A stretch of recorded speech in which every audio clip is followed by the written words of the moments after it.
Hi friends, how are you అండి? Friends, మన WhatsApp group member Chittoor district నుంచి madam సమ్మన్ పర్సన్ అడిగారండి. అలాగే యూట్యూబ్ కామెంట్స్లో కూడా చాలా మంది సందేహం ఏంటంటే డిఎస్సికి మేము ప్రిపేర్ అవుతున్నామండి. డిఎస్సికి ఏంటంటే సిలబస్ ఏంటంటే అకాడమిక్ బుక్స్ అంటే టెక్స్ట్ బుక్స్ కానివ్వండి, తర్వాత పీడిఎఫ్లు సైకాలజీ లేదంటే పై సబ్జెక్టు ట్రై మెథడ్స్ ఈ కంటెంట్స్ ఇవన్నీ కూడా మేము స్టడీ పరంగా మేము చదువుకోగలుగుతున్నాము. కానీ ఈ జీకే అనేది ఏ టాపిక్ నుంచి డిఎస్సిలో వస్తాయి అనేది మాకు అవగాహన లేదండి.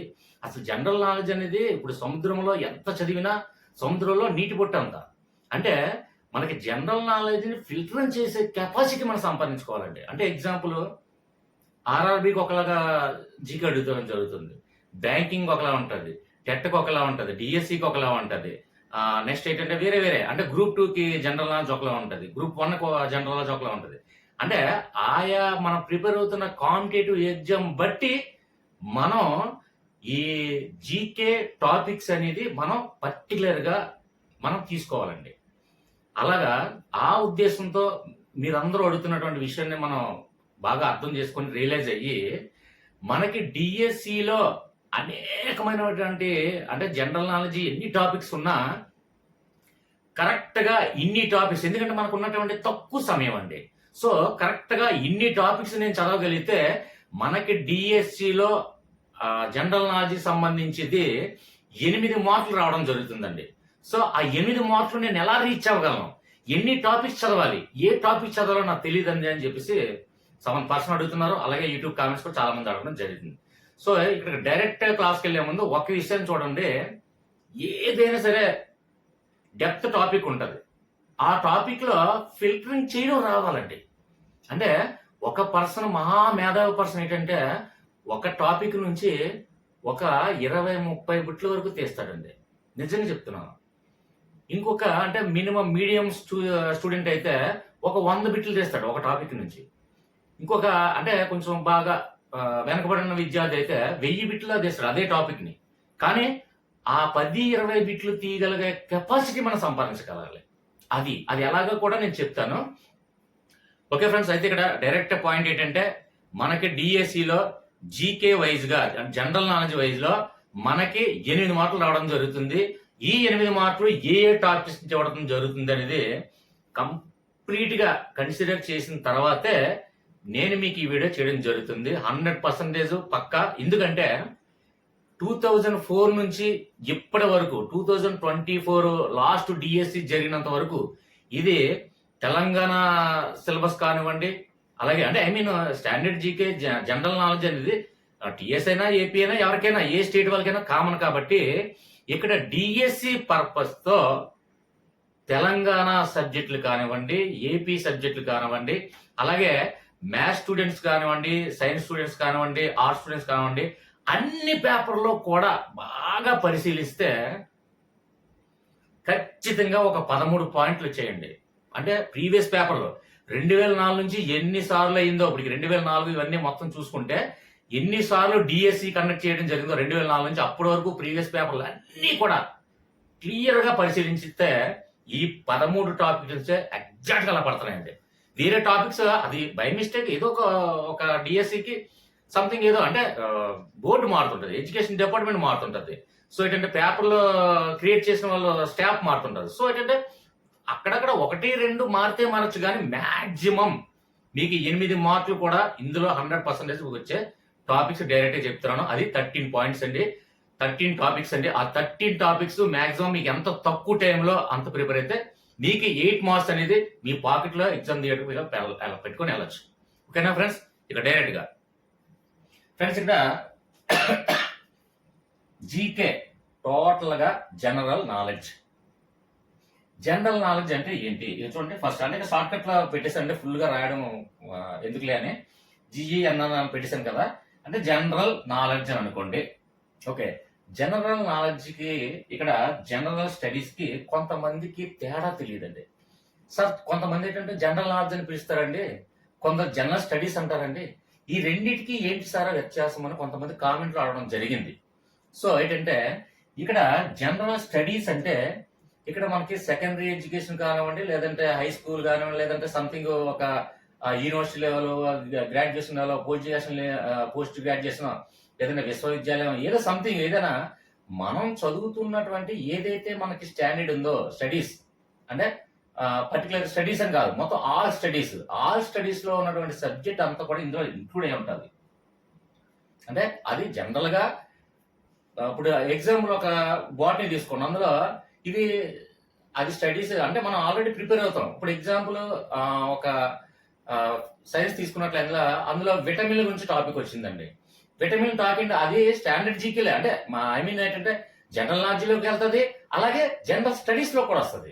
అదే విధంగా అంటే మనం చదువుకున్నటువంటి ఏదైతే స్టడీస్ ఉందో స్టడీస్ లో ఉన్నటువంటి నాలెడ్జ్ నే జనరల్ స్టడీస్ గా మనం భావించాలి. ఇక జనరల్ నాలెడ్జ్ అంటే out of subject, out of syllabus, out of studies లో లేని ఏదైనా నాలెడ్జ్ ఏమైనా అనుకోండి, అది ఆటోమేటిక్ గా ఇందులో వస్తుంది. అంటే బుక్స్ లో లేనటువంటి ఏదైనా నాలెడ్జ్, అంటే ఎక్కడెక్కడో ఉన్నటువంటి నాలెడ్జ్, ప్రస్తుత పరిణామంలో జరుగుతున్నటువంటి ప్రపంచంలో ఉన్నటువంటి సంఘటనలు కావచ్చు, సంథింగ్ ఏదైనా కావచ్చు, అది మనకి కరెంట్ అఫైర్స్ లో ఉంటుంది, స్టాండర్డ్ జీకేలో ఉంటుంది. ఇవన్నిటికీ ఒకదానికి సంబంధం ఉందండి.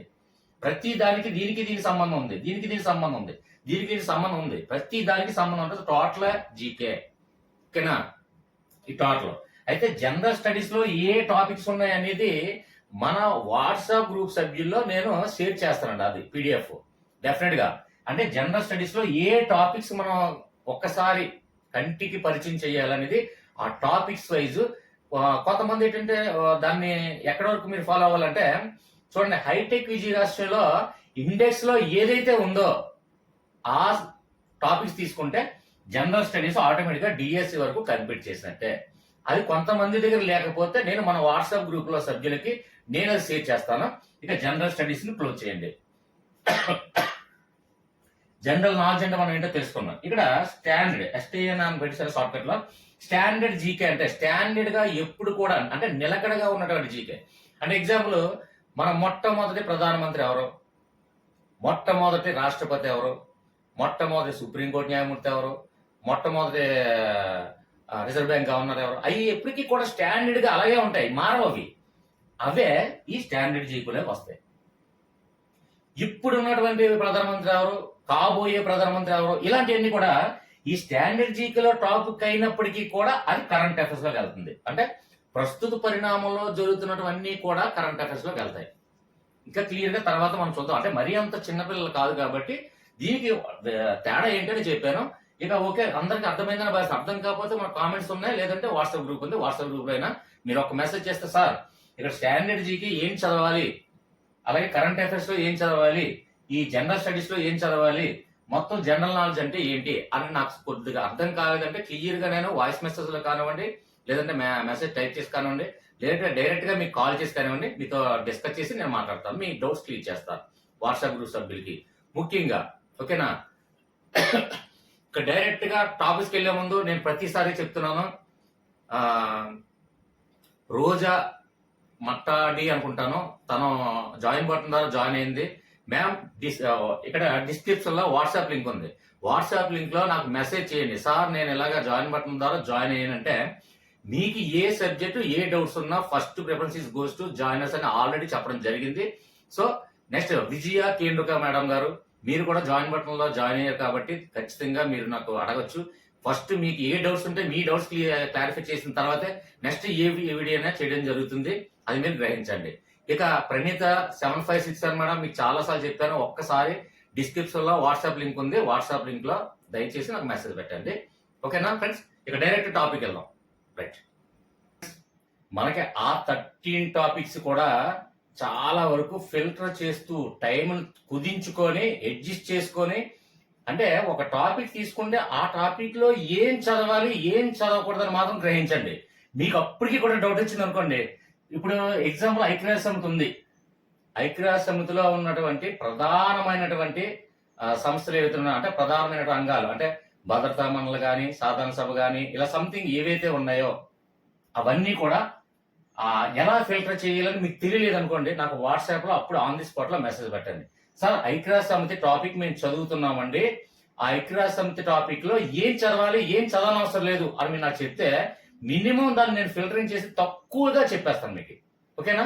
కాబట్టి ఇక్కడ ఫస్ట్ వన్ తీసుకున్నట్లయితే ఐక్యరాజ్య సమితి చదవండి. ఐక్యరాజ్య సమితి గురించి బిట్ ఇవ్వడం అనేది జరగదు. అది డిఎస్సి పర్పసే కాదు, ఏ కాంపిటేటివ్ అయినా ఐక్యరాజ్య సమితిలో ఉన్నటువంటి ప్రధానమైన అంగాలు అందులో అంటే ఏవైతే ఉన్నాయో సభలు, భద్రతా మండలి కానివ్వండి, సాధన సభ కానివ్వండి, సంథింగ్ ఏ సభలు అయితే సభలో ఈ ఐక్యరాజ్య సమితి నిర్వహిస్తున్నటువంటి అన్ని కూడా, అలాగే వాటి ప్రధాన కేంద్రాలు ఎక్కడ ఉన్నాయి అంటే ఎగ్జాంపుల్ చూడండి, వరల్డ్ బ్యాంక్ ఎక్కడ ఉంది, అలాగే ప్రపంచ ఆరోగ్య సంస్థ ఎక్కడ ఉంది, అలాగే నెక్స్ట్ ఏంటంటే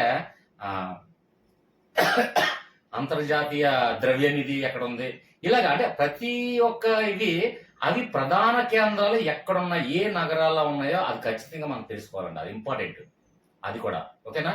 అంటే ఐక్యరాజ్య సమితిలో ఉన్నటువంటి ఏంటి, ఐక్యరాజ్య సమితిలో ఏ గురించి మనం తెలుసుకోవాలి, అది అక్కడ ఏ సంవత్సరంలో ప్రారంభించడం జరిగింది, అలాగే అది ప్రధాన కేంద్రాలు ఏ నగరాల్లో అంటే ఏ దేశాల్లో ఉన్నాయి, అది కూడా క్లుప్తంగా తెలుసుకోండి ఇక్కడ ఐక్యరాజ్య సమితి గురించి. అంతకుమించి ఎక్కువగా డీప్గా వెళ్ళాల్సిన లేదు, ఎందుకంటే మనది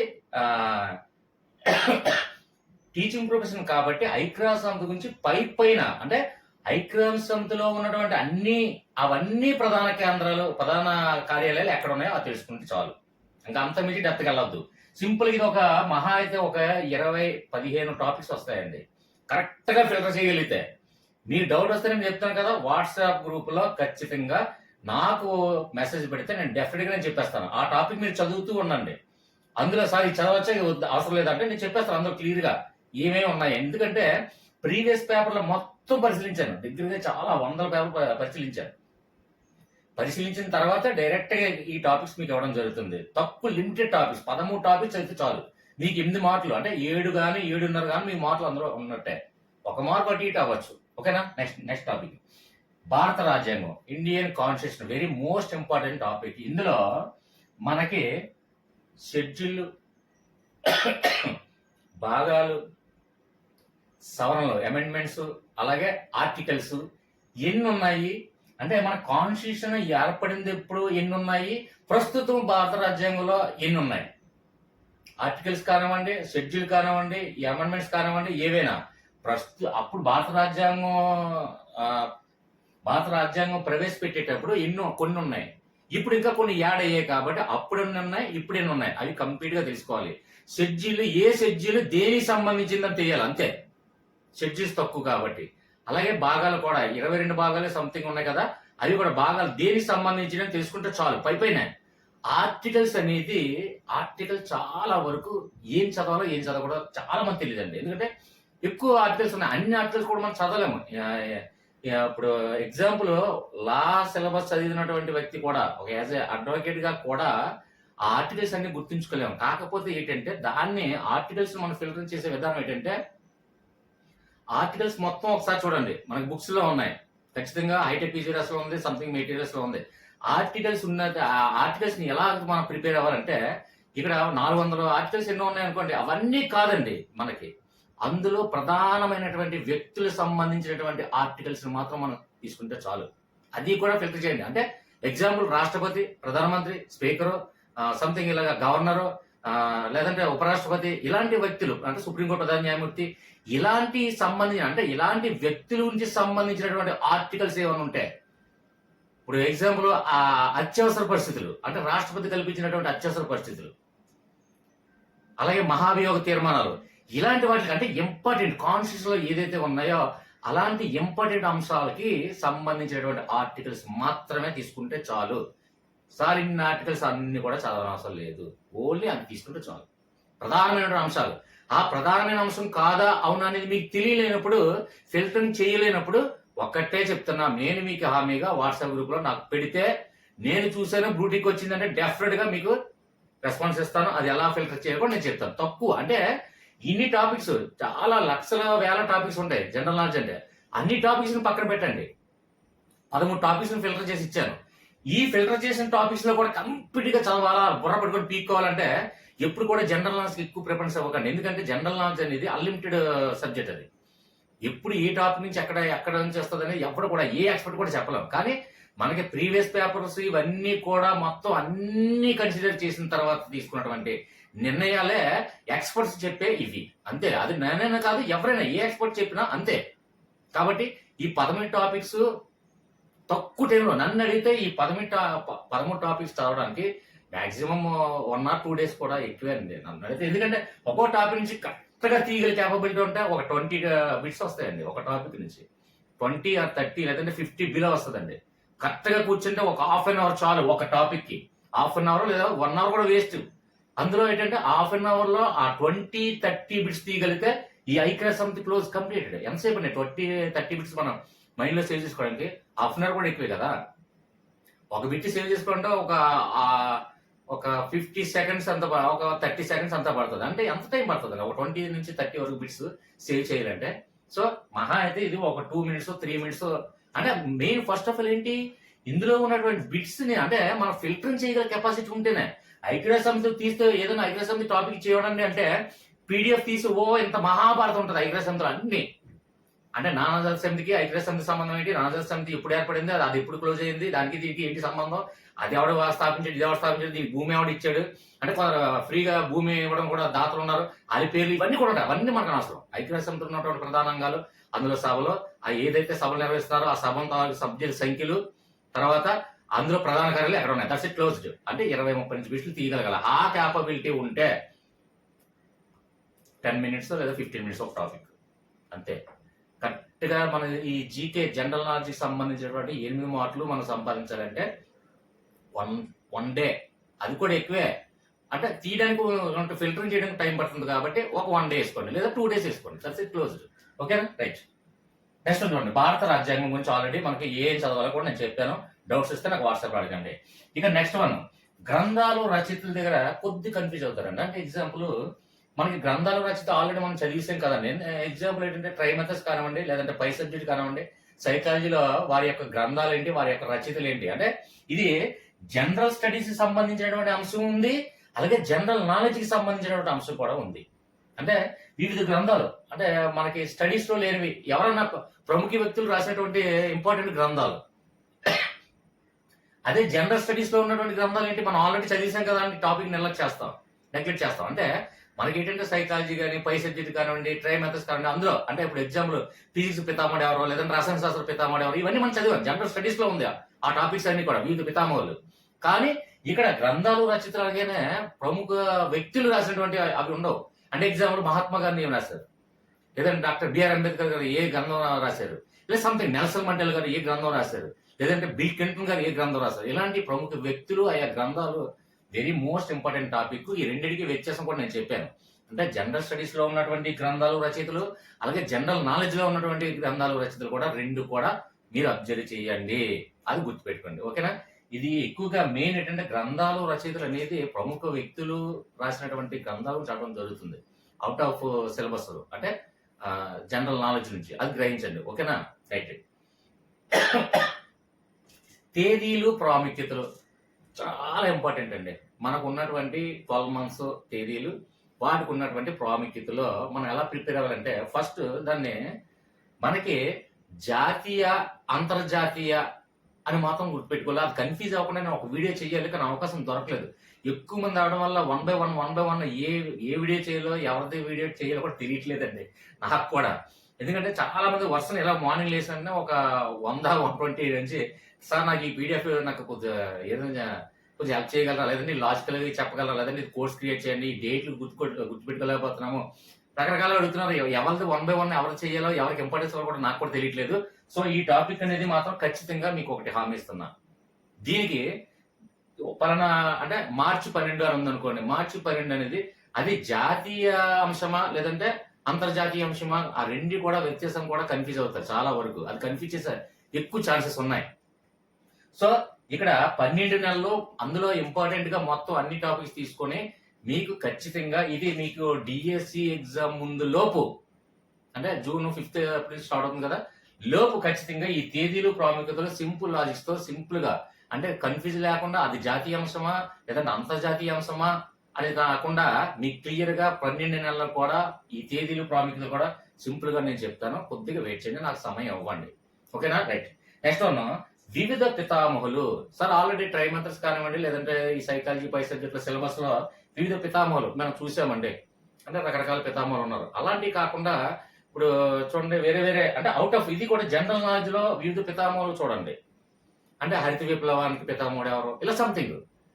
ఓకేనా. నెక్స్ట్ ఏంటంటే అంటే వివిధ పితామహుల టాపిక్ ఎక్కడైతే మీకు ఆ కాంపిటేటివ్ మీరు ఏదైతే ఫాలో అవుతున్నారో అంటే హైటెక్ విజయవాసం కావచ్చు, లేదంటే విజిఎస్ కావచ్చు, సంథింగ్ ఏదైనా విజేత పబ్లికేషన్స్ కావచ్చు, లేదంటే ఎస్ఎస్ఎల్ పబ్లికేషన్స్ కావచ్చు, ఏదో సంథింగ్ మీరు ఏదైతే ఫాలో అవుతున్నారో అందులో ఈ టాపిక్ వచ్చేటప్పుడు వివిధ పితామహుల గురించి ఏంటంటే ఇలా కొన్ని అంటే మన సబ్జెక్ట్ లో సిలబస్ లో లేని కాకుండా అవుట్ ఆఫ్ హరిత విప్లవాలు నెక్స్ట్ కొన్ని విప్లవాల ప్రముఖ వ్యక్తులు ఉంటారండి. ఎగ్జాంపుల్ ఇప్పుడు జర్మనీ విప్లవము ఇలా సంథింగ్ ఏమో ఉన్నాయి, రష్యా విప్లవం ఇలా విప్లవాలకి అలా ప్రత్యేకంగా అలాగా ఆ విధమైనటువంటి విప్లవకారులు అన్ని కూడా అవన్నీ కూడా కొద్దిగా మీరు క్లియర్ గా చదవడానికి ట్రై చేయండి. ఓకేనా. నెక్స్ట్ మనం కంటిన్యూ చేద్దాం. ఓకే ఫ్రెండ్స్, అర్థం కాకపోతే వాట్సాప్ గ్రూప్ ఉంది, అలాగే మన కామెంట్స్ లో ఉన్నాయి. కామెంట్స్ లో చాలా మంది డౌట్స్ అడుగుతున్నారండి. కామెంట్స్ లో మీరు డౌట్స్ అడిగితే కామెంట్స్ రూపంలో అక్కడ నేను సమాధానం చెప్పడానికి నాకు కుదరదు. సో డిస్క్రిప్షన్ లో వాట్సాప్ లింక్ ఉంది, వాట్సాప్ ద్వారా మనం డిస్కస్ చేద్దాం. ఓకేనా ఫ్రెండ్స్, కంటిన్యూ. నెక్స్ట్ చూడండి ఇక్కడ భారతదేశ చరిత్ర 6th టాపిక్. భారతదేశ చరిత్ర అనగానే మ్యాథ్స్ స్టూడెంట్స్, సైన్స్ స్టూడెంట్ వెంటనే అమ్మ బాబోయ్ ఈ టాపిక్ మనం చదవలేము, ఇది చాలా పెద్ద సబ్జెక్టు అని అనుకుంటారు. సో దీన్ని ఎలా ఫిల్టర్ చేయాలంటే మనకి ఏ ఎగ్జామ్ టీచింగ్ పర్పస్ లో కాబట్టి మనకి ఏంటంటే అది 3rd క్లాస్ నుంచి 10th క్లాస్ వరకు ఉన్నటువంటి సబ్జెక్ట్ సిలబస్ కాకుండా మిగిలిన అవుట్ ఆఫ్ ఏదైతే ఉందో ఇండియన్ హిస్టరీలో ప్రధానమైనటువంటి అంశాలు మాత్రమే తీసుకోవాలండి. వేరేదంతా ఏం చదవకూడదు. ఎగ్జాంపుల్ ఒక పేజీ తీసుకోండి, భారతదేశ చరిత్రలో ప్రముఖ వంశాలు అంటే ఏ వంశం తర్వాత ఏ వంశం స్థాపించబడింది, ఫస్ట్ ఏ వంశం, తర్వాత ఏ వంశం, తర్వాత ఏ వంశం, తర్వాత ఏ వంశం అంటే నంద వంశమా, గుప్త వంశమా, మౌర్య వంశమా, లేదంటే కుషాణ వంశమా, లేదంటే మొఘల సామ్రాజ్యమా, ఎవరు వంశస్థులు అంటే అక్కడ వంశస్థుల్లో ఎవరు స్థాపించారు, ఎవరితో ఎవరు కాల అంటే అప్పుడు మొఘల సామ్రాజ్యం ఎవరితో స్థాపించబడింది అంటే 1526 మొదటి పానిపట్ యుద్ధంలో ఇబ్రహీం లోడితో యుద్ధం జరిగి ఇబ్రహీం లోడిని ఓడించిన తర్వాత మొఘల సామ్రాజ్యాన్ని స్థాపించడం జరిగింది. ఇది బాబరు. అక్కడ ఇంపార్టెంట్ సంఘటన, అది గుర్తుపెట్టుకోండి. స్థాపించిన వారు ఎవరు? బాబరు.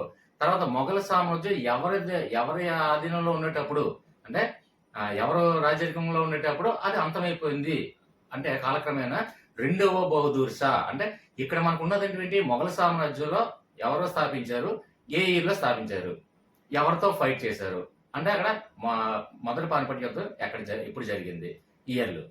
ఇలాగే మనకి ఇక్కడ భారతదేశ చరిత్రలో 2 టాపిక్లు బాగా ఇంపార్టెంట్ అండి. అదేంటంటే ఫస్ట్ ఏ వంశం ఎవరు స్థాపించారు, ఓకే అది. నెక్స్ట్ ఏంటంటే చారిత్రక సంఘటన అంటే మొదటి పానిపట్ యుద్ధం ఎప్పుడు జరిగింది, 2వ పానిపట్ యుద్ధం ఎప్పుడు జరిగింది, అది ఎవరికి జరిగింది అంటే ఏ వంశం ఏ రాజవంశానికి ఏ రాజవంశం జరిగింది అంటే చారిత్రక సంఘటనలు మొత్తం నేను ఆల్మోస్ట్ ఇది ఏంటంటే ఇయర్స్ గుర్తుపెట్టకుండా చాలా మంది మర్చిపోతున్నారు. సో నేను ఆల్రెడీ ఇక్కడ చూడండి, ఇక్కడ మోర్ అనే ఆప్షన్ లోనే మోర్ అని టచ్ చేస్తే ఇక్కడ లెఫ్ట్ సైడ్ నా వీడియోస్ ఉంటాయి, అందులో హిస్టరీలో ఈ వీడియో ఉంటుంది చూడండి. అంటే సంవత్సరాలని ఎలా గుర్తు పెట్టుకోవాలో చదవకుండా కంఠస్థ పెట్టకుండా బట్టి పెట్టకుండా డైరెక్ట్ గా ఎగ్జామ్ హాల్లో వెళ్ళి చారిత్రక సంఘటనలు ముఖ్యమైనటువంటి సంఘటనలన్నీ ఎలా గుర్తు పెట్టుకోవాలనేది ఒక లాజికల్ గా నేను చెప్పిన చూడండి. అంటే మనకి ఇక్కడ ఏంటంటే ఇయర్స్ గుర్తు పెట్టుకోవడం, హిస్టరీకి వచ్చేసరికి ఇయర్స్ ఇంపార్టెంట్, తర్వాత ఏ వంశాలు ఎవరు స్థాపించారు ఇంపార్టెంట్, తర్వాత ఏ యుద్ధాలు ఎవరి మధ్య జరిగింది. ఈ 3-4 టాపిక్లు మనం ఫిల్టర్ చేసుకుంటే ఇండియన్ హిస్టరీకి మనకి ఎక్కువ కష్టమేం కాదండి. నెక్స్ట్ ఏంటంటే ఇండియన్ హిస్టరీ ఎప్పటి నుంచి స్టార్ట్ అయింది అంటే కొన్ని ఎన్ని వేల సంవత్సరాల నుంచి అంటే చూడండి. ఇప్పుడు ఫస్ట్ ఎన్ని సంవత్సరాల నుంచి ప్రారంభించబడింది, నెక్స్ట్ ఏంటంటే క్రీస్తు శకం, ఇవి కొద్దిగా అంటే ఇంపార్టెంట్. అంటే ఇప్పుడు ఎగ్జాంపుల్ గౌతమ బుద్ధుడు పుట్టినది, అలాగే వర్ధమాన మహావీరుడు పుట్టిన సంవత్సరం, ఇలాంటి టాపిక్స్ మొత్తం తీసుకుంటే అది ఒక 20-30 టాపిక్లు మొత్తం ఇండియన్ హిస్టరీగా ఒక 50 బిలో టాపిక్స్ తీసుకోగలగాలి కెపాసిటీ ఉన్నట్లయితే ఖచ్చితంగా ఇది చేయొచ్చు. అంతేగాని మరీ డెప్త్ గా మేము ఇండియన్ హిస్టరీలో గ్రూప్ 2 లెవెల్ అడగరండి, అది గుర్తుపెట్టుకోండి. పైన అడుగుతారో ఏ టాపిక్స్ పెడతారో అది గుర్తుపెట్టుకోండి. ఇండియన్ హిస్టరీ తీసుకున్నట్లయితే అలా ఫిల్టర్ చేయాలి. మీకు డౌట్స్ వస్తే వాట్సాప్ గ్రూప్ ఉంది, నేను ఉన్నా. ఓకేనా. నెక్స్ట్ అవార్డులు గ్రహీతలు, ఇది వెరీ మోస్ట్ ఇంపార్టెంట్ టాపిక్ అండి. ఇది ఖచ్చితంగా అడుగుతారు. మనకి ఎడ్యుకేషన్ పర్పస్ తో ఇంకో కూడా వెరీ ఇంపార్టెంట్ అంటే బుకర్ ప్రైజ్, లేదంటే చూడండి ఇప్పుడు మనకి ఆస్కార్ అవార్డులు నోబెల్ ఇలా సంథింగ్ ఏవైనా ఉన్నాయో ఆ ఎడ్యుకేషన్ సంబంధించిన ఏవి కూడా వదలకూడదు. అది గుర్తుపెట్టుకోండి. నెక్స్ట్ మిగిలిన అవార్డులు అంటే ఏవైతే అవార్డ్స్ ఉన్నాయి ఇప్పుడు మనకి భారతరత్న అవార్డు కానివ్వండి, లేదంటే సంథింగ్ ఎన్ని అవార్డులు ఉన్నాయో ఆ అన్ని అవార్డులు ఇంపార్టెంట్ టాపిక్స్. ఇది వెరీ మోస్ట్ ఇంపార్టెంట్. ఆ గ్రహీతలు ఎవరో అది మనకి ఒక్కసారి ఆలోచించండి. క్లియర్గా నేను కావాలంటే నేను చెప్తాను. ఓకేనా ఫ్రెండ్స్? అంటే అవార్డులు ఏదైతే ఇంపార్టెంట్ అవార్డ్స్ ఏమున్నాయో అంటే మన జాతీయ అవార్డులు మెయిన్ స్వీకరించండి. అంతర్జాతీయ అవార్డులతో అంత ప్రమేయం ఉండకపోవచ్చు. సో ఏంటంటే మన రాష్ట్ర అవార్డులు, జాతీయ అవార్డులు ఏదైతే ఉన్నాయో ఆ అవార్డులన్నీ కూడా ఆ ప్రముఖ వ్యక్తులు ఎవరైతే స్వీకరించుకున్నారో అవన్నీ కూడా చూడండి. అదే రీసెంట్ గా అయితే కరెంట్ అఫైర్స్ వెళ్ళిపోతుంది కాబట్టి అది మీకు నో ప్రాబ్లం. ఎందుకంటే ఇప్పుడు సంథింగ్ ఏదైతే మొన్న ఇచ్చారు క్రీడా రంగంలో కొంతమందికి ఇవ్వడం జరిగింది కదండి. ఇలాంటి కొన్ని ఉంటాయి. అది కరెంట్ అఫైర్స్ వెళ్ళిపోతుంది కాబట్టి నో ప్రాబ్లము. కాబట్టి అంటే ఈ ఇంపార్టెంట్ అవార్డులు గ్రహీతలు ఒకసారి చూసుకోండి. నెక్స్ట్ వన్ ఖగోళ శాస్త్రం. ఇది వెరీ మోస్ట్ ఇంపార్టెంట్ టాపిక్ అండి. ఏ కాంపిటేటివ్ అయినా ఇప్పుడు ఇదే టాపిక్ ఎక్కువ అడుగుతుంది జరుగుతుంది. ఎందువల్ల అంటే ప్రస్తుత పరిణామంలో సైన్స్ అండ్ టెక్నాలజీ అంటే అది విపత్తులు కూడా అందులోకి ఎంటర్ అవుతుంది. సైన్స్ అండ్ టెక్నాలజీ ఎలా డెవలప్మెంట్ అయింది, ఏ దేశం ఏ స్థాయిలో ఉంది అంటే సూచికలు మనకు తెలుస్తున్నాం. అంటే ఈ విషయంలో భారతదేశం ఈ నెంబర్ ర్యాంక్ లో ఉంది. ఈ విధంగా సైన్స్ అండ్ టెక్నాలజీ ఇప్పుడు ఇంప్రూవ్మెంట్ అయిపోయి ఇప్పుడు ప్రధానంగా ఈ టెక్నాలజీ మీద ఆధారపడి యావత్ ప్రపంచం కూడా ఉంది. కాబట్టి అది కూడా జాతీయ విపత్తులు కానీ దాన్ని ఎలాగా మనం సేవ్ చేసుకోవాలి, లేదంటే ఒక యుద్ధ రక్షణ కోసం ఏ విధంగా మనం టెక్నాలజీ ఉపయోగించుకోవాలి అంటే ఇక్కడ ఖగోళ శాస్త్రానికి టెక్నాలజీకి ఏంటంటే ఖగోళ శాస్త్రం అంటే జాగ్రఫీ అంటే ఇప్పుడు మనకి యుద్ధ వాతావరణం ఉన్నది కూడా జాగ్రఫీలోకి వెళ్తుంది. అంటే ఎగ్జాంపుల్ అంటే బిఫోర్ మనకి పాత కాలంలో జరుగుతున్నటువంటి అంటే ఇప్పుడు భూమి ఎలా వచ్చింది, తర్వాత ఓజోన్ పొరలు కానివ్వండి, లేదంటే భూమికి ఆవరణాలు కానివ్వండి, సంథింగ్ ఏదైనా భూములు, నక్షత్రాలు, గ్రహాలు ఎన్ని గ్రహాలు ఉన్నాయి, ఈ ఖగోళ శాస్త్రం మొత్తం ఎన్ని గ్రహాలు ఉన్నాయి అది కూడా ఫిల్టర్ చేయడం రావాలి. మీరు ప్రిపేర్ అవుతున్నప్పుడు ఫిల్టరింగ్ చేయడం రాకపోతే నన్ను వాట్సాప్ లో అక్కడ పెట్టండి.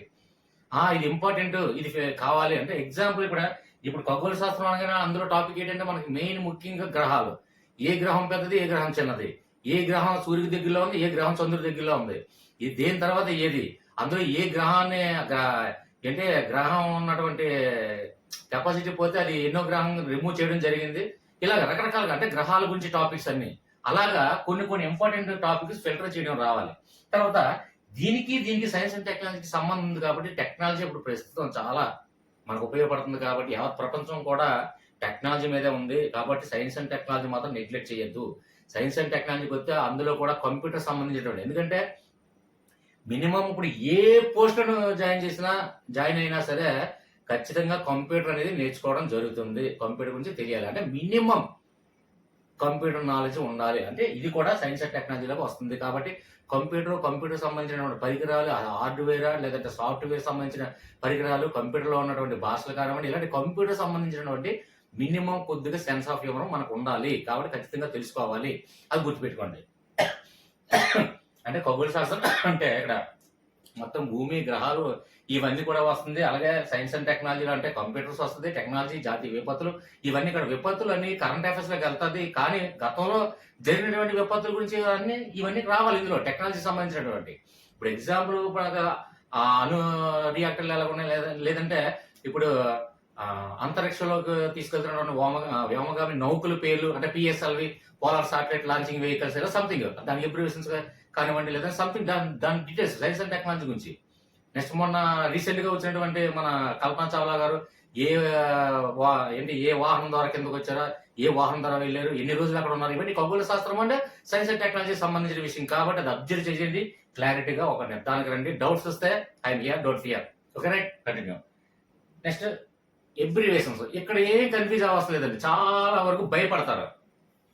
అది తెలియడం అంటే ఎబ్రివేషన్ అనగానే ఎందుకులే పక్కన పెట్టే ఒక బిట్టే కదా వస్తుంది, పోతే పడలే అది వదిలేస్తారు. వదలడం అవసరం లేదండి. అంటే మనకి స్టేట్ వైజ్ మన స్టేట్ ఎగ్జామ్ రాస్తున్నాం కాబట్టి స్టేట్ వైజ్ ఉన్నటువంటి ఎబ్రివేషన్స్ అన్ని ఇంపార్టెంట్. అంటే ప్రభుత్వం కల్పించినటువంటి ఏదైనా ఉన్నాయనుకోండి అలాంటి ఎబ్రివేషన్ మాత్రం టిప్స్లో వదలకూడదు. ఎందుకంటే మనకి రాష్ట్ర ప్రభుత్వం ఏదైతే మనకి నిర్వహిస్తుందో డిఎస్సి రాష్ట్ర ప్రభుత్వం గురించి ఖచ్చితంగా ఉంటుంది అని గమనించండి. కాబట్టి రాష్ట్ర ప్రభుత్వం ఏదైనా పథకాలు నిర్వహిస్తే ఆ పథకాలకి ఎబ్రివేషన్స్ ఉంటే ఖచ్చితంగా ఎబ్రివేషన్ తెలుసుకోవాలి. అంటే ఎగ్జాంపుల్ ఇప్పుడు లాస్ట్ జగన్మోహన్ రెడ్డి 9 పథకాలు నవరత్నాలు అన్నారు. ఇప్పుడు అలాగే మన టీడీపీ ప్రభుత్వం ఏంటంటే ఒక 5 పథకాలు సంథింగ్. అంటే ఏవైతే పథకాలు ఉన్నాయో ఆ పథకాలు ఎబ్రివేషన్స్ పథకాలు ఆ ఎబ్రివేషన్ తాలూకా కంప్లీట్‌గా మనకి అది ఇయర్‌లు ఇవన్నీ కూడా కావాలి. అలాగే మెయిన్ ఇంపార్టెంట్ ఎబ్రివేషన్స్ అది మీరు ఫిల్టర్ చేయొచ్చు. అంటే ఎగ్జాంపుల్ సీఈడీ కానివ్వండి, లేదంటే సీబీఐ కానివ్వండి, సంథింగ్ ఏదైనా ఇంపార్టెంట్ అంటే రిజర్వ్ బ్యాంక్ కానివ్వండి, ఇంపార్టెంట్ టాపిక్స్ అన్ని కూడా మనకి ప్రమేయం లేని, మన సంబంధం లేని, మన కంటికి ఎప్పుడు చూడలేనివి ఎప్పుడు కూడా ఎగ్జామ్ ముందులో ఎప్పుడు కూడా ప్రిపేర్ అవ్వకూడదు. దాని గురించి మనం విని ఉండాలి. మన అంటే లైఫ్‌లో మనకు అంటే ఎగ్జామ్ మనం చదువుకున్నప్పటి నుండి ఇప్పటి వరకు కూడా దాని గురించి ఏదైనా ఎబ్రివేషన్ ఏ సందర్భంలో విన్నా ఆ ఎబ్రివేషన్స్ మాత్రమే ఫిల్టర్ చేసి మీరు ప్రిపేర్ అవ్వండి తప్ప కొత్త ఎబ్రివేషన్స్ మాత్రం తక్కువ టైంలో ప్రిపేర్ అయితే మొత్తం కన్ఫ్యూజ్ అవుతారు. అది క్లారిటీగా రండి.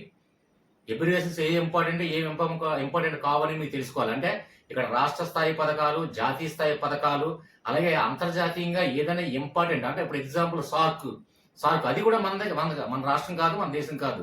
కానీ అదే సార్క్ అనేది ఏంటంటే ప్రపంచానికి సంబంధించిన విషయమే కాబట్టి అది ఇంపార్టెంట్. ఎందుకంటే మనం ఏదైనా ఒక ప్రిపేర్ అవుతున్నప్పుడు అది ఎబ్రివేషన్ కానివ్వండి, లేదా సంథింగ్ కరెంట్ అఫైర్స్ కానివ్వండి, స్ట్రాటజీగా కావాలంటే దానికి ఆ రిలేటెడ్ కంటెంట్‌కి లేదంటే సంథింగ్ ఏదో ఒక వ్యవస్థకో, లేదో సంథింగ్ ఒక సంస్థకో లేకపోతే దేనికైనా సరే మనకి దానికి కమ్యూనికేట్ అయ్యి ఉంటేనే అది మనం తీసుకోవాలి. అది ఫిల్టరింగ్ చేయడం రావాలా. ఎగ్జాంపుల్ ఇప్పుడు సార్క్ అంటే ఏషియన్ కంట్రీస్‌లో ఉన్నటువంటి మనకి ఎగుమతి లావాదేవీలు లేదంటే సంథింగ్ ఏదైనా ఎగుమతులు, దిగుమతులు లేదంటే ఆర్థిక లావాదేవీలు ఏదో సంథింగ్ అన్నీ కూడా అంటే ఏషియన్ కంట్రీస్ తో మనకు ఉన్నటువంటి సంబంధాన్ని బట్టి ఏషియన్ కంట్రీస్ అన్ని కూడా మనం బిట్స్ వైజ్ మనం తీసుకోవాలి. అది కరెంట్ అఫైర్స్ కూడా. అలాగే నెక్స్ట్ ఏంటంటే ఇప్పుడు సార్క్ మన ఏదైతే సబ్జెక్టులో ఉన్నాయి అంటే మన సబ్జెక్ట్ సార్క్ సబ్జెక్టు అలాగే సంథింగ్ ఏదైనా G9 ఇలాగ G8 సంథింగ్ ఇలా సదస్సులు అంటే అందులో ఉన్నాయి అనుకోండి. అందులో సబ్జెక్టులో ఉన్నాయన్నీ కూడా అందులో ఉన్నటువంటి అంశాలన్నీ కూడా మనం ఫిల్టరింగ్ చేసి మన కరెంట్ అఫైర్స్ గా తీసుకోవాలి. అనవసరం ఎక్కడో ఉగాండాలో ఏదో ఎవరో జరిగింది అనుకోండి అది మనకు అనవసరం. ఎందుకంటే ఏంటంటే ఆ ఖండానికి మనకి ఎటువంటి సంబంధం లేదు.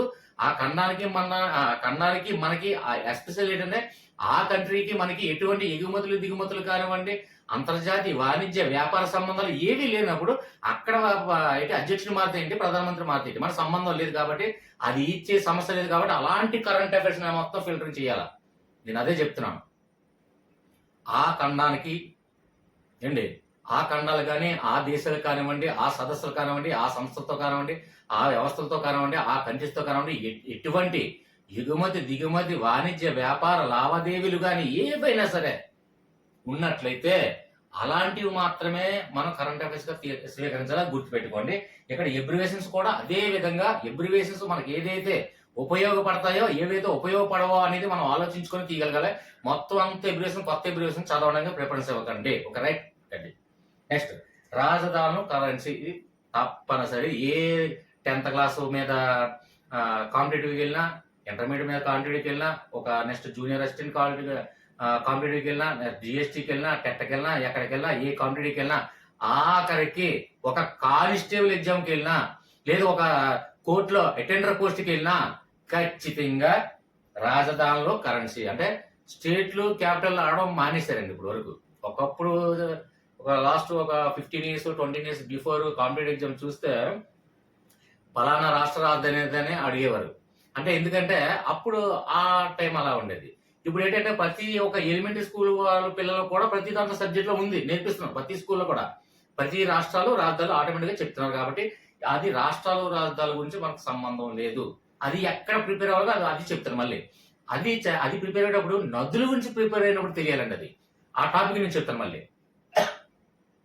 అయితే ఇక్కడ కంట్రీలో అంటే దేశాలు రాజధానులు వెరీ మోస్ట్ ఇంపార్టెంట్. ముఖ్యంగా ఏంటంటే మనకి రష్యా రాజధాని కానీ, అమెరికా రాజధాని కానీ, లేదంటే ఇలాగ ఫ్రాన్స్ రాజధాని కానీ, చైనా రాజధాని ఇలాంటివి అడగరు. అది గుర్తుపెట్టుకోండి మ్యాక్సిమం.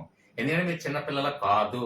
సో ఏంటంటే కొద్దిగా అంటే ఆ దేశం పేరు వినే ఉంటాం. అంటే ఇప్పుడు ఎగ్జాంపుల్ గినియా కానివ్వండి, లేదంటే ఉగాండా కానివ్వండి, ఇలాంటివి ఏంటంటే మనం వింటాం కానీ చదవం. అది ఫిల్టరింగ్ చేయగలగాల అంతే. దీన్ని కూడా ఎక్కువగా మొత్తం 250 ఎన్నో దేశాలు ఉన్నాయి కదా, అన్ని దేశాల రాజధానులు మనం చదవగలమా? కొన్ని అయితే అర్థం కావు. రకరకాల పేర్లు ఉంటాయి, ఫ్రెంచ్ వర్డ్స్, లాటిన్ వర్డ్స్, లేదంటే ముస్లిం వర్డ్స్ ఏదో సంథింగ్ ఉంటాయని మాకు అర్థం కాదు అని వదిలేస్తాం. కానీ మనకి ఆ పేరు ఎప్పుడైనా వినాల. ఎగ్జాంపుల్ నేను చెప్పానా, ఉగాండా మనం విన్నాం. అలాగే సంథింగ్ ఇంకేంటంటే ఇలా చిన్న చిన్న దేశాలు, ఇప్పుడు కజబెకిస్తాన్, ఉజ్బెకిస్తాన్, ఇలాంటి చిన్న చిన్న దేశాలు అవి ఉంటాయి. ఎక్కువగా ఇలాంటి అడిగేటప్పుడు చిన్న చిన్న దేశాలు అడుగుతారు. అది ఏంటంటే వినలేని దేశాలు అడుగుతాడు. అది దాకా గుర్తుపెట్టుకోండి. ఎప్పుడు కూడా ఏషియన్ కంట్రీస్ లో మాక్సిమం అడగపోవచ్చు, వేరే కంట్రీస్ అడగవచ్చు. ఏదైనా సరే, ఏ ఖండాన్నైనా సరే మనం ఫిల్టర్ చేయాలంటే ఖచ్చితంగా కరెన్సీ గురించి, ఈ రాజధానుల గురించి ఏంటంటే ఆ పేర్లు వినే ఉంటాం, చూసే ఉంటాం, కానీ ఆ పేర్లు మనకు తెలియలేము, గుర్తుపెట్టుకోలేదు. మనకి ఎందుకులే, చిన్న దేశం కదా అని వదిలేస్తాం. లోవాండా, ఉగాండా, లేదంటే ఉజ్బెకిస్తాన్, కజబెకిస్తాన్, తర్బికిస్తాన్, ఇలాంటి వాటికి అంటే విన్నాం పేర్లు, కానీ ఆ పేర్లు తెలియదు. అంతేగాని దేశాలు రాజధానులు అన్నాడు కదా, America, Russia, France, Germany, Japan ఇలాంటి బిగ్గెస్ట్ కంట్రీస్ అడగరు. అది గుర్తుపెట్టుకోండి. ఓకేనా? రైట్. ఇక currency very most important. Currency అడిగే దగ్గర ఒక్క విషయాన్ని గమనించండి. చాలా వరకు కరెన్సీ గుర్తుపెట్టుకోవడం కొద్ది కష్టం. ఎందుకంటే ఇక్కడ రాజధానులు అంటే మనం ఏదో ప్రిపేర్ అయ్యి మనం పెట్టుకోవచ్చు. కరెన్సీలు ఏంటంటే దానికి డాలర్ ఉంటుందో తెలియదు, దీనికి డాలరో తెలియదు, ఆ సింగపూర్ డాలరో తెలియదు, అమెరికన్ డాలరో తెలియదు, లేదా కెనడా డాలరో తెలియదు, లేదంటే రూబెల్ అంటారు, లేదంటే సంథింగ్ రూపాయి అంటారు, సంథింగ్ ఎన్ అంటారు. ఇలా రకరకాలవన్నీ. అంటే ఒక కరెన్సీ, ఇప్పుడు ఒక రాజధాని అంటే ఒక కంట్రీకి ఒకటే రాజధాని ఉంటుంది, అది గుర్తుపెట్టుకోవచ్చు. ఇక్కడ కరెన్సీని మనకి ఎలా గుర్తుపెట్టుకోవాలంటే దానికి లాజికల్ గా గుర్తుపెట్టుకోవాలి. అది కూడా కరెన్సీ డీప్ గా చిన్న చిన్న దేశాలు అడగరు, అది గుర్తుపెట్టుకోండి. అంటే బిగ్గెస్ట్ కంట్రీస్ లో పరిచయం దాంట్లో కొద్దిగా చిన్నది, అంటే తక్కువ కేపబిలిటీ ఉన్నటువంటి కంట్రీస్ అడగడం జరుగుతుంది ఎప్పుడు కరెన్సీ. అది మీరు గ్రహించండి. అంటే తరచుగా మనం చూస్తుంటే ఆలోచన వచ్చేస్తుందండి. అంటే ఇక్కడ కంట్రీస్ క్యాపిటల్స్ ఏంటంటే మనకి చిన్న చిన్న దేశాలు అడుగుతారు, గుర్తుపెట్టుకోండి. అది ఏంటంటే మనం విని ఉంటాం, అలాంటి దేశాలు అడుగుతారు. ఇక్కడ కరెన్సీ పెద్ద పెద్ద దేశాలు ఉంటాయి, కానీ అది డెవలప్మెంటెడ్ కంట్రీస్ కానీ కరెన్సీ అడుగుతారు. అది గుర్తుపెట్టుకోండి. ఇదే నేను చెప్తున్నా, ఎప్పుడు కూడా ఒక తెలివైన మేధాశక్తి ఉన్నవాడు ఫిల్టరింగ్ చేస్తే ఖచ్చితంగా మొత్తం ఒక 100 బిట్లతో క్లోజ్ చేస్తాడు. ఒక మీడియం స్టూడెంట్ అయితే ఒక 1000 బిట్లు తెస్తాడు. అదే టాప్ నుంచి ఒక 10,000 బిట్లు తెస్తాడు తెలివిగా తక్కువ ఉన్నవాడు. అది ఫిల్టరింగ్ చేయడం రావాలా, అది నేను చెప్తున్నాను. ఇక్కడ రాజధానికి వచ్చేసరికి ఈ విధంగా అడుగుతారు, కరెన్సీకి వచ్చేసరికి అన్ని కష్టపడే అవసరంలా. అలాగని పెద్ద కంట్రీస్ కరెన్సీ కూడా అడగరు. పెద్ద కంట్రీ కరెన్సీ అడుగుతారు. ఎలాగా? పెద్ద కరెన్సీ అయి ఉంటుంది, పెద్ద కంట్రీస్ అయి ఉంటాయి, కానీ డెవలప్మెంట్ లో తక్కువ అయి ఉంటాయి. అంటే అమెరికా అది అడగడం, ఎందుకంటే డెవలప్మెంట్ అయిపోయిన కంట్రీ, అది డాలర్. ఇప్పుడు డెవలప్మెంట్ అవుతున్న కంట్రీస్ ఏంటి, ఇండియా కానీ చైనా కానివ్వండి, డెవలప్మెంట్ అవుతూ ఉన్నాయి ప్రస్తుత పరిణామంలో, అవి కూడా అడగరు. ఇప్పుడు ఫ్రాన్స్ కానివ్వండి, రష్యా కానివ్వండి, ఇవి అడగరు, ఎందుకంటే ఆల్రెడీ డెవలప్మెంట్ అయిపోయాయి. ఈ ఫ్రాన్స్, జర్మనీ ఇవన్నీ కూడా డెవలప్మెంటెడ్ కంట్రీస్ కాకుండా ఇంకా డెవలప్మెంట్ అవుతూ ఉన్నాయి, డెవలప్మెంట్ కన్నా తక్కువ ఉన్నాయి పెద్ద కంట్రీస్ లాంటివి. అంటే మనం విని ఉంటాం. ఎగ్జాంపుల్ చూడండి, డెవలప్మెంట్ అవ్వాలని ఇప్పుడు ఇండోనేషియా ఉంది, పెద్ద దేశమే. అంటే అదే అంటే భూభాగరీత్యా పెద్ద దేశమే, కానీ కంట్రీ కూడా పెద్ద దేశమే. ఇండోనేషియా మనం విన్నదే, ఎప్పుడు వినిందే. ఇండియా, ఇండోనేషియా, ఇవన్నీ వెస్ట్ ఇండీస్ ఇవన్నీ విన్నయే, కానీ డెవలప్మెంట్ లో తక్కువ ఉన్న కంట్రీస్ లేదండి. మన రూపాయి తీసుకుంటే ఇండోనేషియా 200 రూపాయలతో సమానం అండి. అంటే డెవలప్మెంట్ అవ్వాలండి. అంటే ఆ విధంగా ఫిల్టర్ చేసి మన కరెన్సీని చూసుకోవాలి చదివేటప్పుడు. అర్థమైందా ఫ్రెండ్స్? అంతేగానే 200 రాజధానులు, 200 కరెన్సీలు చదవాలంటే ఎవరి వల్ల కాదు. సివిల్ సర్వీస్ ప్రిపేర్ అయిన వాళ్ళు కూడా దాన్ని ఆ విధంగా ప్రిపేర్ అవ్వరండి. దానికి వేరే లాజికల్ గా, అంటే ఎంతవరకు ఇంపార్టెన్స్ అనేది, ప్రాముఖ్యత ఏంటుందనేది. ఒక దేశం తీసుకున్నట్లయితే ఆ దేశానికి ఉన్నటువంటి ఇంపార్టెన్స్ బట్టే అది కరెన్సీ అడగడం జరుగుతుందా, లేదంటే దాని దేశ రాజధాని అడగడం జరుగుతుందా ఈజీగా మనం ఫైండ్ అవుట్ చేయొచ్చు. అది సివిల్ సర్వీస్ ప్రిపేర్ అయిన వాడికి ఈజీగా ఆ కెపబిలిటీ ఉంటుంది, అంతే అది. ఓకేనా ఫ్రెండ్స్? ఇక్కడ మీకు క్లియర్ గా రాజధానులు, కరెన్సీలు ఎలాగనేది ఎలా ఫిల్టర్ చేయాలో నేను చెప్తున్నాను. అంటే మీరు ప్రిపేర్ అవ్వడం, ఇన్ని 13 టాపిక్స్ కూడా, ఇంత టాపిక్ లో ఇన్ని భారతాలు ఉన్నాయంటే మా అన్ని చదవలేమని భయపడకండి. ఖచ్చితంగా ఒక్కొక్క 13 టాపిక్ లో ఒక్కొక్క దాంట్లో మహా అయితే 30 నుంచి 50 లోపు, అంటే దగ్గరగా 10-50 తీసుకున్నాం అనుకో, ఒక 500 టాపిక్స్ మనం 500 బిట్లు చదివితే కంప్లీట్ అండి. 500 బిట్లు ఎన్నో చదువుతాం, మహా అయితే ఒక్క రోజు కూడా వేస్ట్ 500 బిట్లు చదవాలంటే. ఓకేనా? సో బట్ ఇంకొక రిమైనింగ్ ఒక 3 ఉన్నాయి, అవి కంప్లీట్ చేసేసి క్లోజ్ చేద్దాం. రైట్.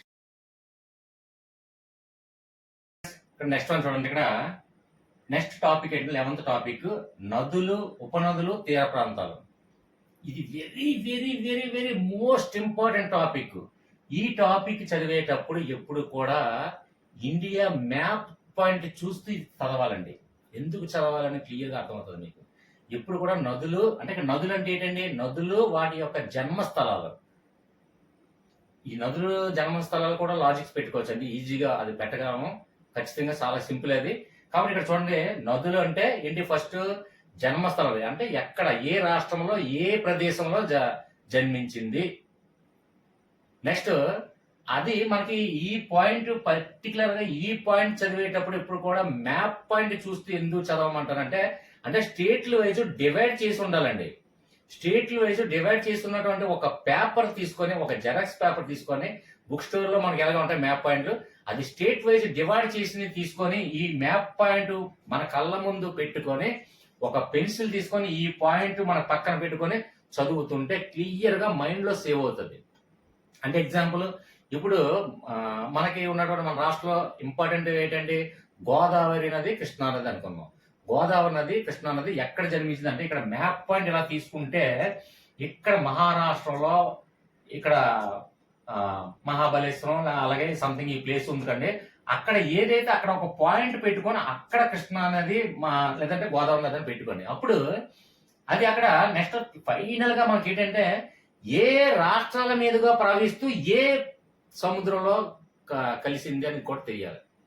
అది చాలా వరకు తెలియదు, చాలా వరకు నదులు చదివేటప్పుడు ఎప్పుడు కూడా నదుల టాపిక్ అలాగే ప్రిపేర్ అవ్వాలండి. నేను నిజంగా చెప్తున్నా. ఏ నది జన్మస్థలం అన్నది ఎవరన్నా చెప్పగలరు. తర్వాత ఇక్కడ నదుల తాలూకు ఉపనదులు కూడా కొంతమంది చెప్పగలరు. తర్వాత నదులు ఉన్నటువంటి తీర ప్రాంతాల నగరాలు అంటే ఎగ్జాంపుల్ కలకత్తా నగరం ఏ నది ఒడ్డున కలదు అని అడుగుతారు, హుగ్లీ నది. ఇంక ఈ విధంగా ఇలా ఈ టాపిక్లే కాకుండా ఇంకొక ఫైనల్ గా అడిగేది ఏంటంటే నదుల గురించి ఏ సముద్రంలో కలుస్తుంది అని అడుగుతారు. ఇంకా డెప్త్ కావాలంటే ఏ రాష్ట్రాల మీదుగా ప్రవహిస్తుంది అని అడుగుతారండి. అది డెప్త్ టాపిక్. అది సివిల్ సర్వీస్ లో కానివ్వండి, గ్రూప్ 1 లో కూడా రావడం జరిగింది, నేను చాలా సందర్భంలో చూశాను. ఓకేనా, రైట్. కాబట్టి మన కంప్లీట్ గా అంటే నదుల గురించి ఎప్పుడు కూడా మనం ప్రిపేర్ అవుతున్నాం, మైండ్ లో సేవ్ అవ్వాలంటే మ్యాప్ పాయింట్ చూస్తే ఇక్కడ పుట్టింది కదా అంటే ఇక్కడ నుండి ఇక్కడ మనకి ఇదేంటి మహారాష్ట్ర, ఇది మహారాష్ట్ర అనుకున్నాం. ఇక్కడ నుంచి ఇలాగ వచ్చింది అంటే తెలంగాణలో ఎంటర్ అయింది. ఇక్కడ నుంచి ఇలా ఏపీ వచ్చింది, ఇక్కడ నుంచి ఇలా సముద్రంలో కలిసింది అంటే ఓకే, ఇది మనకి బంగాళాఖాతం, ఇది అరేబియా సముద్రం, ఇది హిందూ మహాసముద్రం. కాబట్టి ఇది ఇందులో కలిసింది అంటే బంగాళాఖాతం, ఇది హిందూ మహాసముద్రం, అలాగే ఇది అరేబియా సముద్రంలో. అంటే ఇక్కడ పుట్టింది. ఇప్పుడు ఎగ్జాంపుల్ గంగా నది, సింధు నది, సంథింగ్ ఏదో నది ఇలా పుట్టి ఇలా పాకిస్తాన్ ప్రవహించి ఇలా దిగింది అనుకోండి. ఇదే సముద్రం అరేబియా సముద్రం, అది ఇదే సముద్రం హిందూ మహాసముద్రం, ఇదే సముద్రం బంగాళాఖాత సముద్రం. కాబట్టి ఇక్కడ నది పుట్టి ఇందులో కలుస్తుంది అనే విషయాన్ని కూడా, అలాగే ఏ రాష్ట్రాల గుండా ప్రవహిస్తుందో కూడా ఈజీగా ఆ నది అనేది మైండ్ లో మనకు సేవ్ అయిపోతుందండి. ఎగ్జాంపుల్ మనం ఎక్కడికన్నా వెళ్ళేటప్పుడు మన రూట్ ని ఎప్పుడైతే మనం ఒక్కసారి రూట్ లో ప్రవేశించామో ఆ రూట్ లో ఉన్నటువంటి ప్రధానమైన అంశాలు కూడా మన మైండ్ లో గుర్తొస్తాయి, అవునా కదా. ఎగ్జాంపుల్ ఒక మార్కెట్కి వెళ్ళాం, మార్కెట్కి వెళ్తున్నాము, మనం ఇటువైపు లెఫ్ట్ తీసుకొని రైట్ తీసుకొని ఇలా వెళ్తుంటే అక్కడ ఏమేంటి పక్కన ఇక్కడ హాస్పిటల్ ఉంది, ఇక్కడ స్కూల్ ఉంది, ఇక్కడ పోలీస్ స్టేషన్ ఉంది, సంథింగ్ ఇలా మనకి ఏదైతే మనకు గుర్తుంటే అలాగే ఆయా నగరాల కూడా పేర్లు కూడా మనకి ఈజీగా ఇక్కడ ఏ రాష్ట్రాలు వెళ్తున్నాయి, ఏ రాష్ట్రం. ఇప్పుడు ఎగ్జాంపుల్ ఇక్కడ రాజస్థాన్ లో ఉందనుకోండి, రాజస్థాన్ చండీగఢ్ లోని అంటే ఎగ్జాంపుల్ చెప్తున్నాను. అక్కడ ఇక్కడ ఇలా పుట్టి ఇలా రాజస్థాన్ నుంచి ప్రవహించింది అనుకోండి, అప్పుడు చండీగఢ్ దగ్గర మనకి అక్కడ చండీగఢ్ ఏ నది ఒడ్డున ఉందంటే ఆ నది ఆ సింధు నదో లేదా గంగా నదో లేదా సంథింగ్ ఏదో నది ఇక్కడ రాజస్థాన్ నుంచి వెళ్తుంది కాబట్టి రాజస్థాన్ క్యాపిటల్ అది రాజధాని కాబట్టి అక్కడ నుంచి వెళ్ళింది కాబట్టి ఆ నది ఒడ్డున ఉందని మనం గెస్ చేయొచ్చు. అంటే అలాగా ఇప్పుడు నదీ తీర ప్రాంతాలు కొన్ని ముఖ్యమైన నగరాల పేర్లు చదివారు అనుకోండి, ఆ పేర్లు మాత్రమే, అదే వేరే నగరం మారిస్తే తెలియదు. అదే ఒక నదులు ఎక్కడ ఏ రాష్ట్రం గుండా ప్రవహించి ఏ సముద్రంలో కలుస్తుందని మైండ్ లో ఒక్కసారి సేవ్ చేస్తే మొత్తం టోటల్ భారతదేశంలో ఇంపార్టెంట్. ఎక్కడో మారుమూలలో ఉన్నటువంటి చిన్న చిత్తూరు డిస్ట్రిక్ట్ లో పొంగనూరు అనే ఊరు అడగరు కదండి. అంటే ఖచ్చితంగా మనకి ఇంపార్టెంట్ టాపిక్స్ అంటే ఇంపార్టెంట్ సిటీస్, ఇంపార్టెంట్ రాజధానులు కానీ పెద్ద పెద్ద మహానగరాలు కానీ అడుగుతారు. కాబట్టి దానికి క్లారిటీగా ఆ నది ఎక్కడ నుండి పుట్టింది, ఎక్కడ జన్మించింది, ఎక్కడ ఏ సముద్రంలో కలిసిందని తెలిస్తే మధ్యలో మనకి ఏ రాష్ట్రం గుండా వెళ్తుంది, ఏ నగరాల గుండా వెళ్తుందో, ఎన్ని నగరాలైనా సరే మన భారతదేశం మొత్తం మ్యాప్ మొత్తం మన మైండ్ లో ఉంటుంది. ఓకే ఫ్రెండ్స్, భారతదేశం మ్యాప్ ఎలా గుర్తుపెట్టుకో కూడా ఆల్రెడీ కూడా నేను చెప్పాను. తెలంగాణ మ్యాప్ ఎలా గుర్తుపెట్టుకో కూడా ఆల్రెడీ చెప్పాను. దానికి కూడా లాజిక్ క్రియేట్ చేశాను. మీరు ఎక్కడ కూడా భారతదేశంలో అన్ని రాష్ట్రాలు కూడా ఎక్కడెక్కడ ఏవో ఉన్నాయో మనకు తెలియదు సార్ అనుకుంటారు. క్లియర్ గా క్లారిటీగా ఇండియన్ మ్యాప్ చెప్పాను, తెలంగాణ మ్యాప్ కూడా చెప్పాను. ఏపీ మ్యాప్ ఒక్కడే చెప్పలేదు నేను. ఎందుకంటే ఏపీ వాళ్ళకి ఆల్రెడీ ఏపీ మ్యాప్ తెలిసే ఉంటుందని ఉద్దేశంతో నేను చెప్పలేదు. ఓకేనా, రైట్. నెక్స్ట్ క్రీడా రంగం. క్రీడా రంగంలో ఇక్కడ స్టాండర్డ్ జీకే ఉంది. అంటే ఎగ్జాంపుల్ క్రీడా రంగంలో మనకి అంటే భారతదేశానికి సంబంధించినటువంటి ఇండివిజువల్ గా వచ్చిన పథకాలు కావండి, అంటే బంగారు పథకాలు, కాంస్య పథకాలు, ఇలాగా రచిత పథకాలు మనకి ఒలింపిక్స్ లో కానివ్వండి ఏ క్రీడల్లో వచ్చాయి, వాళ్ళు సాధించిన వాడి పేర్లు ఏంటి, అంటే మనకి ఇంపార్టెంట్ ఎక్కువగా, అంటే మన రాష్ట్రంలో కాకుండా మన దేశంలో కాకుండా అలాగే అంతర్జాతీయంగా కాకుండా ఈ మూడిట్లో ఫిల్టరింగ్ చేసుకోవడం రావాలి మనకి క్రీడారంగం తీసుకుంటే. అంటే ఎగ్జాంపుల్ పక్కాగా ఒలింపిక్స్ నుంచి మనకి ఏ క్రీడారంగాలు ఎప్పుడు మొట్టమొదటిగా బంగారు పథకం వచ్చింది, అది టీంకి వచ్చింది, తర్వాత ఇండివిజువల్ గా ఎవరికి వచ్చింది, అదే విధంగా ఏ టీంలకి ఎన్ని వచ్చాయి, ఇప్పటివరకు ఎన్ని బంగారు పథకాలు వచ్చాయి, ఇప్పటివరకు ఎన్ని రజతాలు వచ్చాయి, అలాగే ఆ విధంగా క్రీడా రంగాల్లో మొత్తం కూడా తీయండి. నెక్స్ట్ ఇంకొక విషయం ఏంటంటే క్రీడా రంగాల్లో లేడీస్కి అయితే నేను వాళ్ళకి పర్టికులర్ గా చెప్పేది ఏంటంటే మీకు ఏదైతే క్రీడల గురించి తెలుసో వాటి యొక్క బిట్లు మాత్రమే చూడండి, మిగిలిన చూడకండి. అంటే ఎగ్జాంపుల్ ఎక్కడో కంట్రీలో అదే జాతీయ క్రీడ అయ్యి ఉండొచ్చు. అంటే ఎగ్జాంపుల్ ఇప్పుడు బేస్బాల్ ఉందండి, అది తెలియదు లేడీస్ చాలా వరకు, చూడరు, తెలియదు, వినరు, అందులో వ్యక్తుల పేర్లు తెలియదు, అందులో ముఖ్యమైనటువంటి ప్లేయర్స్ పేర్లు తెలియదు. కాబట్టి అలాంటి క్రీడల్లో మాత్రం మీరు మైండ్ లో డిలీట్ చేసేయండి, చదవకండి. మీకు ఏదైతే క్రీడలతో పరిచయం ఉందో ఆ క్రీడల గురించి మాత్రం కంప్లీట్ గా తెలుసుకోండి. ముఖ్యంగా మనకి పథకాలు ఇవన్నీ కూడా ఒలింపిక్స్ ఇవన్నీ కూడా చూసుకోండి. ఓకే, ఇక మిగిలిన ఇంకా ఫైనల్ ఇది 13 టాపిక్ అన్నా కానీ చిన్నవి పెద్దవి మొదటివి అంటే స్టాండర్డ్ జీకేలో వెళ్తుంది. అయితే అంటే ఫస్ట్ మొట్టమొదటిగా జరిగినటువంటి మొట్టమొదటి ప్రధానమంత్రి ఎవరు, రెండో ప్రధానమంత్రి ఎవరు, ఇవి కావాలంటే ప్రధానమంత్రుల లిస్టు, రాష్ట్రపతుల list, supreme court list, speaker list అన్ని కూడా మైండ్ లో ఉన్నాయి. కావాలంటే లాజిక్స్ కావాలంటే నేను చెప్తాను, వీడియో చేయమంటే చేద్దాం నెక్స్ట్. ఓకే, అయితే ఇక్కడ అంటే ఇది పెద్దవి చిన్నవి అంటే అత్యంత ఎత్తైనటువంటి శిఖరం ఏంటి, అత్యంత చిన్న శిఖరం ఏంటి, ప్రపంచంలో ఏంటి, మన కంట్రీలో ఏంటి, అలాగే నెక్స్ట్ ఏంటంటే ఉత్తర అమెరికా ఖండంలో ఏంటి, మన దక్షిణ అమెరికా ఖండంలో ఏంటి, అలాగే ఆస్ట్రేలియా ఖండంలో ఏంటి, ఇలాగే చిన్నవి పెద్దవి, ఎత్తైనవి చిన్నవి, అలాగే మొదటివి చివరివి, మొదటివి సెకండ్వి, ఇలాంటివన్నీ కూడా స్టాండర్డ్ జీకేలో మీకు హైటెక్ విజిలెన్స్ లో ఇది ఉంది. Very important. ఒక 2 పేజీలు ఖచ్చితంగా చదవండి, చదివి తీరాల్సిందే. ఓకేనా, నెక్స్ట్ వన్. ఇక్కడ లాస్ట్ ఫైనల్ ఏంటంటే రాష్ట్రాల సమాచారం అండి. అంటే రాష్ట్రాల్లో ఉన్నటువంటి సమాచారం కావాలి, ఇది ఇంపార్టెంట్. అంటే ఇప్పుడు ఎగ్జాంపుల్ ఏ పంట ఏ రాష్ట్రంలో మొదటి స్థానంలో ఉంది, చివరి స్థానంలో ఉంది, రెండో స్థానంలో ఉంది. మనకి చివరి స్థానం పక్కన పెట్టండి, మొదటి 2, 3 స్థానాల గురించి తెలుసుకోవాలి. 3వ స్థానం కూడా పక్కన పెట్టినా మొదటి 2 స్థానాల గురించి ఖచ్చితంగా ఏ పంట ఏ రాష్ట్రంలో అత్యధికంగా ఉత్పత్తి చేస్తుంది లేదంటే దిగుమతి చేస్తుంది, ఇవి అంటే వేరుశనగ, జొన్న, ప్రత్తి లేదంటే వరి, ఇలాంటివన్నీ కూడా ప్రతి రాష్ట్రంలో కొన్ని ఇంపార్టెన్స్ రాష్ట్రాల సమాచారం కూడా హైటెక్ విజిలెన్స్లో ఉంది. అది కంటి పరిచయం చేయండి, ఎక్కువగా కష్టపడకండి, కంటి పరిచయం చేయండి. కానీ ఒకటి మాత్రం గుర్తుపెట్టుకోండి, అది రాష్ట్రాల సమాచారం చదివేటప్పుడు కన్ఫ్యూజ్ అవుతారు. ఆ రాష్ట్రం ఉంది, ఈ రాష్ట్రంకి, ఈ రాష్ట్రం ఆ రాష్ట్రానికి. కాబట్టి మనకు ఒకటి గుర్తుపెట్టుకోండి, రాష్ట్రంలో ఏదైతే మనం బిట్ గుర్తుపెట్టుకుంటున్నామో ఆ బిట్కి ఆ రాష్ట్రానికి లింక్ ఖచ్చితంగా కలపండి, అప్పుడే మన మైండ్ లో సేవ్ అయ్యి ఉంటుంది. ఓకే, అది గుర్తుపెట్టుకోండి. మైండ్ ఏ రాష్ట్రం నుంచి ఏదైనా ప్రతి దానికి కూడా ఏదో ఒక వెతికితే లాజిక్ దొరుకుతుంది. ఇప్పుడు ఖచ్చితంగా ఒక రాష్ట్రం తీసుకుంటే ఖచ్చితంగా ఒక రాష్ట్రానికి ఒక 10-15 ఇంపార్టెన్స్ ఉంటాయి. ఆ రాష్ట్రానికి ఆ 15 ఇంపార్టెన్స్ కూడా దానికి లాజిక్ అందులో కంప్లీట్ చేయాలా. అంటే ఉత్తరప్రదేశ్, ఇప్పుడు ఎగ్జాంపుల్ తమిళనాడు తీసుకోండి. తమిళనాడు తీసుకుంటే తమిళనాడులో మనకు ఫేవర్ ఎవరో బాగా తెలిసిన వాళ్ళు ఎవరంటే అందరికి ఇష్టమైన పర్సన్ ఎవరంటే చెస్లో విశ్వనాథ్ ఆనంద్, అలాగే మనకి అబుల్ ఫకీర్ జలాలుద్దీన్ గారు, అంటే అబ్దుల్ కలాం గారు, అలాంటి వారికి లింక్ షేర్ చేయాలి, లింక్ కలపాల. కలిపితే ఆయన తమిళనాడు కదా, అంటే ఈ పంట కూడా తమిళనాడు చెందిందే. అది ఇప్పుడు దృఢంగా ఇప్పుడు ఎగ్జాంపుల్ ఒక్క బిట్ చెప్తాను చూడండి. చాలా దృఢంగా కరెక్ట్ గా ఫిట్ చేసిన వ్యక్తి అంటే మనకి పరిశోధనలో అంటే క్షిపణులను తయారు చేయడంలో దృఢంగా అంటే మన భారత్ని దృఢంగా తయారు చేయడంలో ఫస్ట్ పర్సన్ ఎవరంటే అది అబ్దుల్ కలాం అంటాం. అలాగే ఇక్కడ గట్టిగా అంటే ఒక ఇల్లు కానీ ఏదైనా కట్టాలన్నా, ఒక బిల్డింగ్ కట్టాలన్నా, ఏది కట్టాలన్నా, నిర్మించాలన్నా మొట్టమొదటి దృఢంగా ఉండాలి అంటే ఏం కావాలి, సిమెంట్ కావాలి. అంటే సిమెంట్ ఉత్పత్తిలో తమిళనాడు మొదటి స్థానంలో ఉంది. That's it. అలా గుర్తుపెట్టుకోవాలి. ఇక అప్పుడు మనం ఏ రాష్ట్రం ఏం చదివినా సరే కన్ఫ్యూజ్ అయ్యే ఛాన్స్ ఉండదు. ఆ రాష్ట్రానికి ఈ రాష్ట్రానికి, ఈ రాష్ట్రానికి ఆ రాష్ట్రానికి ఏ దాటికి కూడా మన కన్ఫ్యూజన్ లేకుండా మనం పెట్టచ్చు. ఏ బిట్ అయినా సరే ఖచ్చితంగా పెట్టచ్చండి. విశ్వనాథకు కొన్ని లింక్ పెట్టండి. లేదంటే అబ్దుల్ కలాం గారికి మన అంటే తమిళనాడులో ఇంపార్టెంట్ గా తమిళనాడులో దేవాలయం ఉందనుకోండి, మనకి మనం వెళ్ళాం. తమిళనాడు దేవాలయంలో చాలా ఇంపార్టెంట్. ఆ దేవాలయంతో దీన్ని లింక్ పెట్టండి. లింక్ పెడితే ఖచ్చితంగా చూసండి మనకు ఆ లింక్ గుర్తు వస్తుంది. ఖచ్చితంగా ఆబ్జెక్టివ్ ఆన్సర్ కూడా మనం ఈజీగా పెట్టగలం. అంటే రాష్ట్రాల సమాచారం చదివేటప్పుడు అంటే ఇప్పుడు ఉత్పత్తిలో ఉన్నటువంటి ఏదైనా పంటలు కానివ్వండి, సంథింగ్ ఏదైనా ఒక వస్తువులు కానివ్వండి, ఏదో మొత్తానికి బిజినెస్ కానివ్వండి, ఫ్యాక్టరీస్ కానివ్వండి, ఇండస్ట్రియల్ కానివ్వండి, ఏదైనా రాష్ట్రాల సమాచారం గురించి తెలుసుకునేటప్పుడు ఆ రాష్ట్రానికి దానికి ఆ బిట్కి కూడా ఖచ్చితంగా లింక్ కలపండి. అప్పుడు మైండ్ సేవ్ అవుతుంది, కన్ఫ్యూజన్ లేకుండా ఉంటుంది. ఓకే ఫ్రెండ్స్, క్లియర్ గా అర్థమైందని భావిస్తున్నాను. ఎక్కువగా మళ్ళీ మోటివేట్ చేస్తే మీరే ల్యాగ్ ఎక్కువ అవుతుందని కొంతమంది నెగిటివ్ కామెంట్స్ పెట్టే ప్రమాదం ఉంది.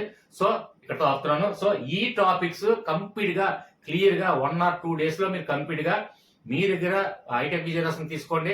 హైటెక్ విజయరాశం తీసుకుంటే మీకు ఒక ఇంపార్టెంట్ ఏంటంటే హైటెక్ విజయరాశంతో పాటు బిట్ల వైజ్ డివైడ్ చేసి ఒక బిట్ బ్యాంక్ ఉచితంగా ఇవ్వడం జరుగుతుంది. అది గుర్తుపెట్టుకోండి.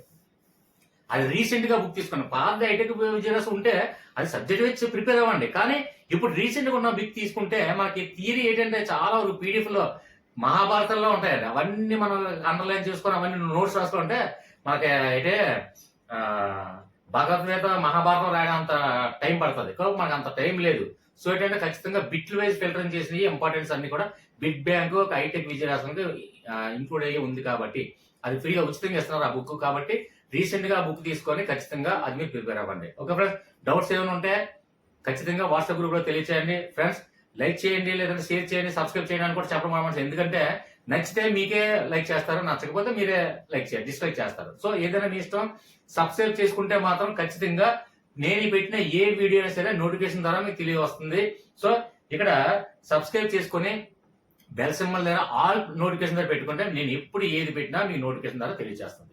ఓకే ఫ్రెండ్స్, ఇక జాయిన్ బటన్ ద్వారా జాయిన్ అయ్యే మాత్రం ఖచ్చితంగా మెంబర్షిప్ తీసుకున్న వాళ్ళకి ఇంపార్టెన్స్ ఇవ్వడం జరుగుతుంది. కాబట్టి ఖచ్చితంగా డిస్క్రిప్షన్ లో వాట్సాప్ లింక్ ఉంది. వాట్సాప్ లింక్ లో ఖచ్చితంగా నాకు మెసేజ్ చేస్తే నేను ఖచ్చితంగా మీకు ఫస్ట్ ప్రిఫరెన్స్ ఇస్తాను. ఓకే ఫ్రెండ్స్, నెక్స్ట్ వేరే టాపిక్ ఉండిపోయింది అంటే మ్యాథ్స్ శాతాలది ఇంకొక చిన్న పాయింట్ ఉండిపోయింది. అది కూడా నెక్స్ట్ వీడియో చేస్తాను. తర్వాత సైకాలజీ ఒక మేడం అడిగారండి, ఆ సైకాలజీ టాపిక్ కూడా అది కూడా చేయాలి. రకరకాల మంది టాపిక్స్ ఉన్నాయి, అవన్నీ చేద్దాం. నెక్స్ట్ వీడియోతో మంచి లాజిక్స్ తో క్లియర్ గా మీ ముందుకు వస్తానని. Okay friends, bye.